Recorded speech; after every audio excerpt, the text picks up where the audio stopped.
We're back here on Jones and Company, and the Minister of Social Services and the Member of Parliament for Yamakro. Yes, that's the other day.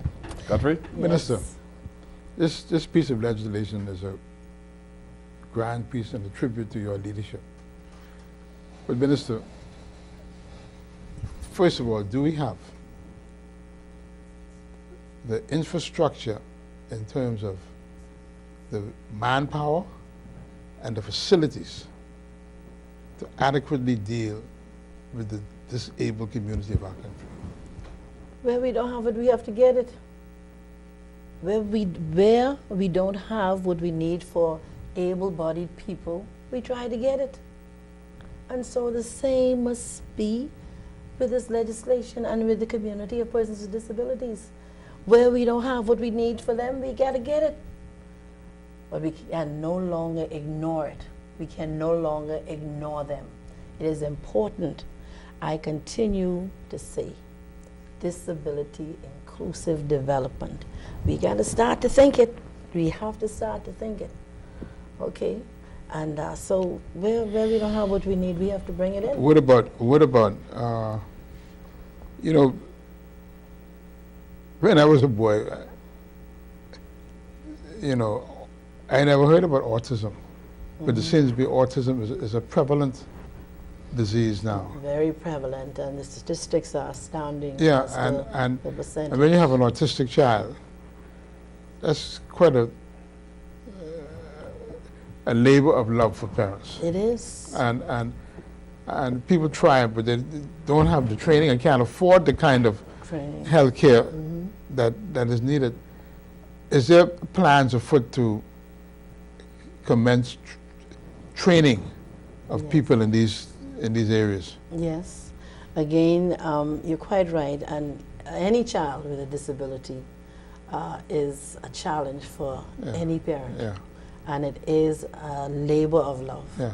And it is that love that has driven those parents over these many years against all odds to continue the fight. Sometimes, you know, they beat up on you so bad, you say, you know, but we understand that they're driven by what they're experiencing with their families. And the Prime Minister himself, who we know has a special child, is driven because he says, okay, I can afford to take care of my child. What about those persons who really can't?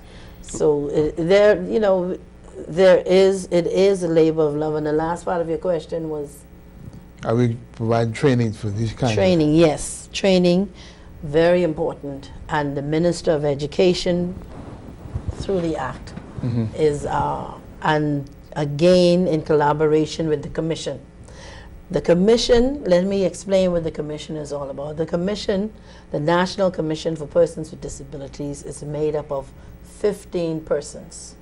Okay, 5 from relevant ministries, 4 of whom must be persons with disabilities, will be appointed from among the community of persons with disabilities. Then we have, I think, one of them will come from labor, one based on names that will be submitted from the Ministry of Labor, and then one will be from employers, from employers associations in the Bahamas. Then one will come from civil society, and 2 will come from among parents or caregivers of persons with disabilities or children with disabilities. And so they will be an integral part again of the Commission that will drive the legislation and ensure that it is implemented, working with government and working with governmental agencies. And so the Commission will work with the Ministry and the Minister of Education to put in place training. And there are several clauses that speak specifically to that, even up to the tertiary level. Well, so this legislation is commendable, and I'm sure many people who have disabilities are extremely happy. We are happy for them as well. But sometimes governments give people an expectation Yes. that is unrealistic. Right. And I just wonder That is true. the extent to which in this legislation that you might be raising the expectation of people with disabilities very high. And they come to expect a certain level of service Assistance. and assistance in the society that might be beyond the means of the government, might be beyond the means of people in the society. You're quite right, and I don't have any problem with high expectation. I have a problem with people wanting things to happen overnight. And often high expectations lead to that feeling that things will happen overnight. We didn't get where we are as a country overnight. And so this legislation, and I continue to say it, is not a panacea. And it does, with this legislation, it doesn't mean a magic wand has been waved and everything is fine. It means that the work has just begun. But we know now we have a leg to stand on. They had no leg to stand on before. Now they have a law that makes provisions for their special needs. And I might add, the law specifically speaks to matters that will be carried before the court. They can go before the court if they feel like they're being discriminated against. You know, and any place that discriminates against a person with disability solely on the fact of their disability is discriminating against them. Yeah, but But what I'm saying, so there if a person is is blind, for yes, instance, and there are certain jobs that or certain tasks yes, that would need a person with Yeah. 20/20 vision. yeah. The person cannot.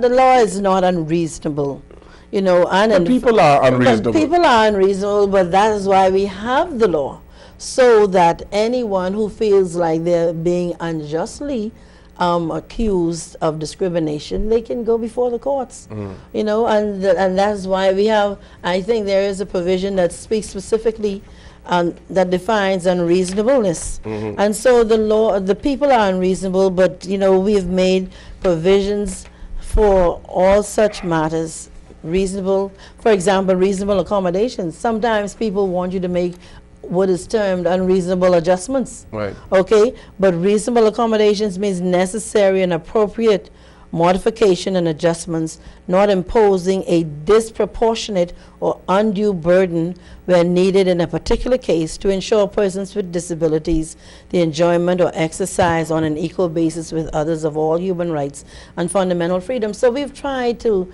cover basically almost every aspect, and where it's not covered in the law, then the courts will decide. Okay. Okay, so there you have it. Good. All right. So now you have this dungeon here, and you might determine to make adjustments for persons with disabilities to come, you know, down here is unreasonable. Yeah. You know, so you can go to the courts and put your case. All right. We are an archipelago, and I call it a dungeon, but it's a studio, folks. Don't mind me. we are I don't mind what you say.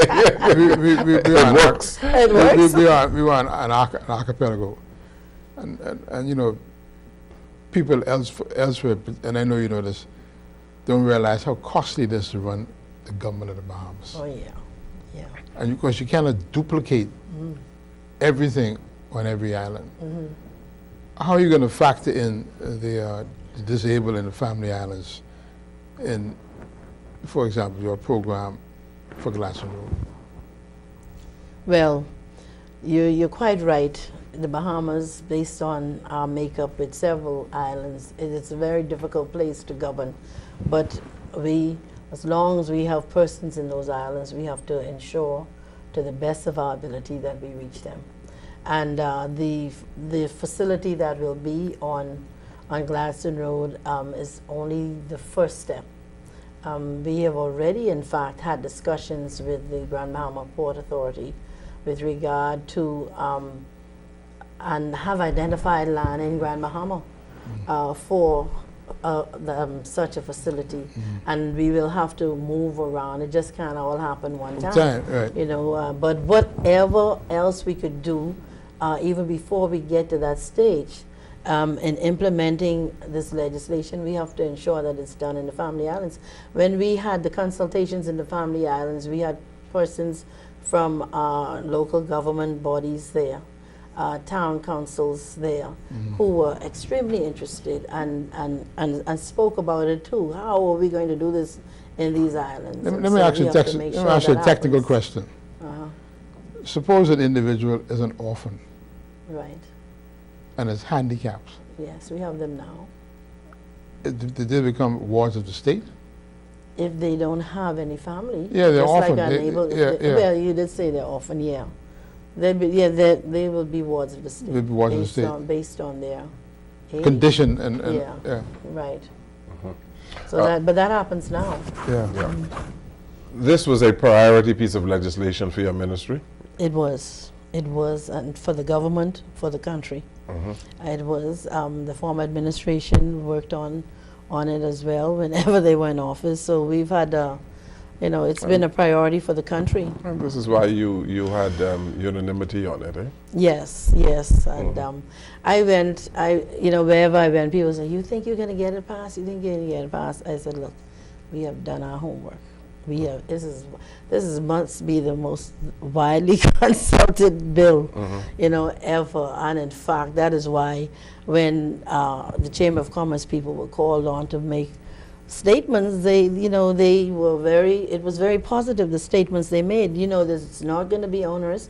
The aspects of it that we felt would be cumbersome, we've worked it out. And so we're able to support it. So they really see it as a good piece of legislation. We consulted with the insurance people. We consulted with the clearing banks. We consulted with the employers. We sent out something to all the unions, and those who wished to, they wrote us back and said they had no problem with it. We consulted with hoteliers, with representatives from hoteliers. So and the lawyers. And the Christian Council. And the Christian Council even, yes. Minister. Yes. In view of the fact that something is of national importance, there is a view, you know, that this consultative process is too long and it hampers progress. You know, you can't consult everybody, and you cannot include, and you can't conclude everything that is recommended. You got to use some process of elimination. I didn't say we accepted everything. No, but I mean, those areas that you really know are contentious. For example, the employment section, where for the first time we're putting in place a type of quota in the law. A quota? Every employer having more than 100 employees shall employ not less than 1% of qualified persons with disabilities. And if we had left that right there, it would have been a problem. Yeah, but is that fair? It is fair. Doesn't that go against people's constitutional rights? And while we want to see the disabled employed, is it right for a government to legislate who you should employ? That is why we did not leave it there. We put in the clause 4. The clause 4 says the Commission shall provide a list of employable persons with disabilities, and where such persons are not available for employment, the Commission may issue to the employer a certificate of exemption from the requirement prescribed under subsection 3. Yeah, but so it's similar to a labor certificate. Yeah, but you're still dictating to the employer who the person should employ, or who should be eligible for employment.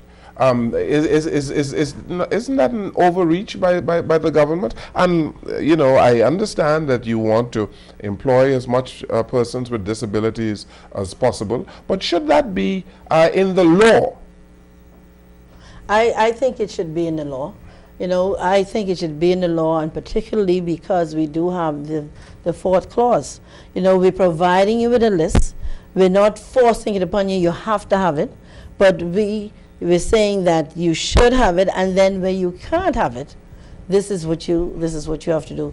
But definitely, let me tell you something.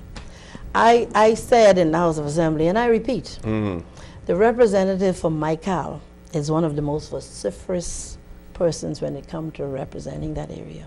And one of his favorite quotes is, "I make no excuses for fighting for my people in Macau because they got to come from so far back. And I make no excuses for fighting for persons with disabilities and what they need in the land of their birth, where they have been disadvantaged for so many years, to fight and to work to get for them what they need, because they got to come from so far back." When you think of poor in this country, okay, disabled persons are among the poorest of people in this country. They cannot find employment. You know, that people just look at their disability and they decide they can't have this, they can't have that, they can't have the next. Yeah, but Minister, they should be qualified. Well, of course, we're not saying, but that's why it does say qualified persons with disabilities. Yes. It's qualified. You have to be qualified. And who determines We're that? not asking you, well, what determines whether able-bodied persons are qualified? Right. What determines that? Right. All right? What determines that? Minister. Their qualifications, they come bringing their resumes. Minister, Okay. What about the instances where I see disabled people literally in squalor in the public? Where you see, Disabled people oh, yes, literally in squalor in the public. yes. Is there there's a state But- have a responsibility? You go right now by Number of persons on the streets? yeah, you go right now by Pewdie Bakery Purely, oh, yeah, okay. under the cotton tree. Yes. You go down by Meadow Street, by Super Value. You know, I see these people, and I say, how can, there must be some institution, state-run institution, to arrest the condition in which these people are in, because they can't earn any money. They are Mentally disabled. civil But and physically I can disabled. tell you, a lot of times, the people you see on the streets are people who want to be on the streets. Yeah, but some of them are mentally Some of them, disabled. Some of them are sick. then too, some of them are mentally Some of them are disturbed, wheelchairs. Some and are some wheelchairs. but you will get them, you will help them, and then when you look, they're right back. Some of them have families who want to help them. Yeah, but doesn't the And their state have a family- responsibility here? If you see a person wandering on the street Yes. on every day, and they are judged to be mentally ill, doesn't the state have a responsibility to take care of the Mr. person? Jones, I mean, I got you in my have. car one day, Yeah, I you tried have to a. stop a lady, I almost get crack in my head and wrong. Yeah, but Block. here you have a bill suggesting to society and members of the public what they must do. You must hire a disabled person If they're qualified. if they're qualified, if you have a staff of over 100. And you have the state now, You shall. the state now, who that knows that there are scores of people who are wandering about the streets and they are mentally ill. And you do nothing about it. No, but you no, put in you're wrong to say legislation that. what No, I you- must but- do. No, but you're wrong to say that the state does something about it. What? I'm state- on West Bay Street all the time. And there are young men and not so young men who I see How on many places have a you daily called? basis. How many places have you called? Have you called? No, Did you get on the phone Minister, and say, Melanie, Minister. Griffin, there's this person here or there? Did No, you get no, on the no, phone no, and no, say? no, I don't have to do that. No. You Seriously, no. go at We are Potterski, Yeah. where Godfrey travels on an Yes. ongoing basis, and you see the same thing. People who are mentally challenged, who are wandering in the streets, who are living in the bushes, and the state does nothing about it. No, but the state has a no, piece of legislation telling me, citizen Joe Blow, what I must do, and you ain't doing nothing. That's not true. To say we're doing nothing is not true. Well, fix me then. And I'm going to fix you right now. All right. Because I could tell you the level of what you're speaking about. The resources are not there at all times to deal with all the situation. But whenever we see such persons, we should report them to social services. And we have a national hotline, you know, a national hotline, and whenever such persons are seen, once we get a call, we'll go out. Oftentimes, as a minister, as I move through, as a permanent secretary, as staff moves through, and we see persons, we send back and workers to go and deal with the situation, and then we send back. Some of them are violent. Some of them are belligerent. Yeah, you know. so you can't deal with it. Like I was telling you. Yeah, but does the state have a responsibility to arrest the person? And some of them are. Yes, some of them have become public nuisances. Yes, they have. And but not we also seek the assistance of the police. The police could go with the health worker or the social worker, whoever goes and deals with it, and often they're taken away. That particular morning, I wasn't aware of the real situation of the lady, and she was actually walking up the middle of Shirley Street, and I feared for her safety more than anything, and so I really stopped for her. And you know what I stopped for, I got. Right. She told me if I don't get away from her, but I still yet didn't. Whilst I didn't approach her any further myself, I did call the police, and the police went and they removed her and they took her to get help. But a couple of days later, she was back, but she's not there anymore now. Okay. So I don't know what could have happened if they would have picked her up again and she would have gone. And but so the state has a responsibility. The state has a responsibility to deal with that. The state does. All right. Okay. I could even tell you there are some people who are sleeping in cars on beaches and stuff, and someone ventured to advise us of it, and the person was thrown out of the group of persons who was helping them for revealing where they were, and they moved. Okay. Okay, so take a break here. The state does have a responsibility, and we try to the best of our ability to deal with it. Very good. We take this break here on the program. We'll come right back.